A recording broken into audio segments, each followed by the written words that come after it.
Poetry एक type of writing है जिसमें वर्ड्स और रिदम को यूज़ किया जाता है फीलिंग्स, आइडियाज़ और स्टोरीज को एक्सप्लेन करने के लिए। रेगुलर राइटिंग से ये काफ़ी ज़्यादा अलग होती है। इसका पूरा मकसद होता है इमोशंस को इवोक करना। इसके काफ़ी सारे की फीचर्स होते हैं जैसे कि रिदम और मीटर, राइम, इमेजरी, इमोशंस और कंसाइजनेस। आज हम बात करेंगे रिदम और मीटर के बारे में। रिदम होता है पैटर्न ऑफ साउंड्स। पोइम में साउंड्स कैसे हैं, किस पैटर्न में, उसे हम रिदम कहते हैं। ये बनाया जाता है अरेंजमेंट ऑफ स्ट्रेस्ड और अनस्ट्रेस्ड सिलेबल से। स्ट्रेस्ड और अनस्ट्रेस्ड सिलेबल क्या है किसी और वीडियो में हम लोग बताएंगे। रिदम को आप ऐसे समझिए कि ये फ्लो ऑफ पोइम है। अब इसी रिदम को जब आप पर्टिकुलर स्ट्रक्चर देते हैं पोइम में तो बनता है मीटर। मीटर को आप ब्लूप्रिंट की तरह देखिए जो पोइम को बताता है कि इसमें रिदम कैसे ऑर्गेनाइज्ड है। डिफरेंट मीटर्स का डिफरेंट नाम होता है बेस्ड ऑन स्ट्रेस्ड और unstressed syllables.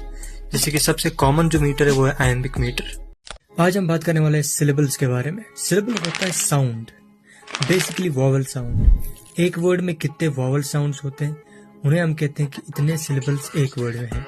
For example cat, word cat में एक सिलेबल है। टाइगर में 2 सिलेबल्स हैं। ब्यूटीफुल में 3 सिलेबल्स हैं। अब स्ट्रेस्ड और अनस्ट्रेस्ड सिलेबल क्या होता है? स्ट्रेस्ड सिलेबल वर्ड का वो पार्ट होता है जिसको आप फोर्स देके पढ़ते हैं, मोर एम्फेसिस देके पढ़ते हैं। Whereas अनस्ट्रेस्ड सिलेबल वर्ड का वो पार्ट होता है जिसको आप आराम से पढ़ते हैं और फीबल तरीके से पढ़ते हैं। For example Apple. एप्पल में आप एप को ज्यादा फोर्स देते हैं और पल को इजीली पढ़ते हैं।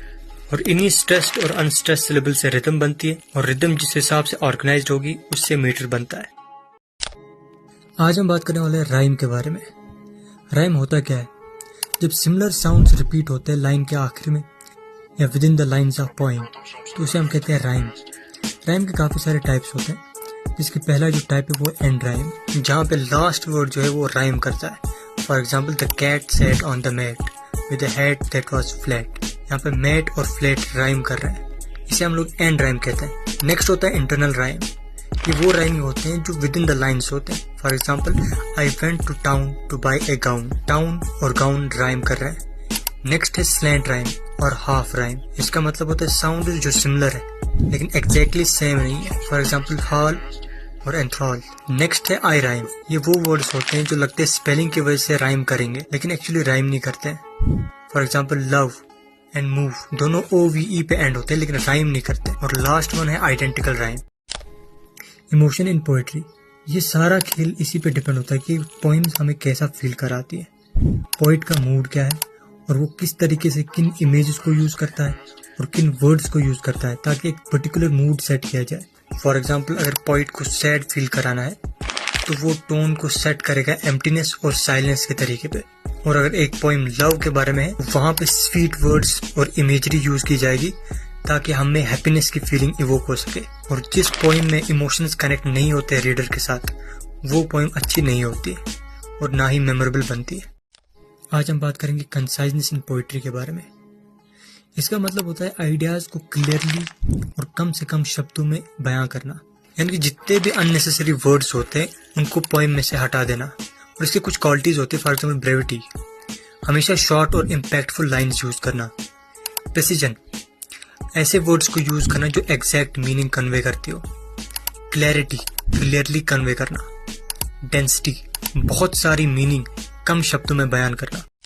आज हम बात करेंगे कंसाइजनेस इन पोइट्री के बारे में। इसका मतलब होता है आइडियाज को क्लियरली और कम से कम शब्दों में बयां करना, यानी कि जितने भी अननेसेसरी वर्ड्स होते हैं उनको पोइम में से हटा देना।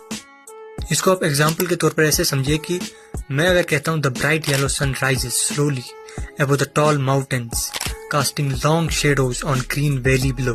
इसको कंसिजन के साथ ऐसे लिखा जा सकता है sunrise cast shadows over the valley. और प्यार का बाय प्रोडक्ट है धोखा, जो कंपलसरी है, मिलता ही मिलता है। देखो, अगर तुम्हें कोई पर्सन धोखा देने वाला है तो वो कभी ना कभी दूसरे पर्सन का मेंशन जरूर करेगा और इसी इनडायरेक्ट मेंशन करने को हम लोग पोएट्री में कहते हैं एल्यूजन। समझाता हूँ। एल्यूजन एक छोटी इनडायरेक्ट रेफरेंस होती है फेमस इंसान, जगह, चीज या आइडिया के बारे में।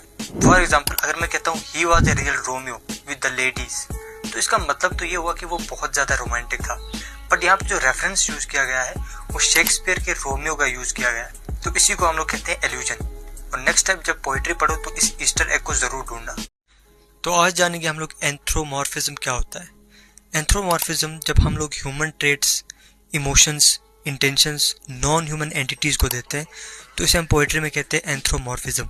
और इसे यूज किया जाता है एनिमल्स, ऑब्जेक्ट्स और इवन एब्स्ट्रैक्ट कॉन्सेप्ट्स को एक्ट और स्पीक कराने के लिए एक इंसान की तरह।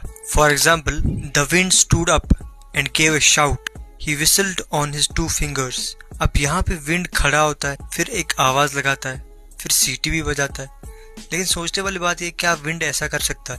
तो ये जो ह्यूमन एट्रीब्यूट है ये हमने एक नॉन ह्यूमन एंटिटी को दिया, इसी को हम लोग कहते हैं एंथ्रोमॉर्फिज्म।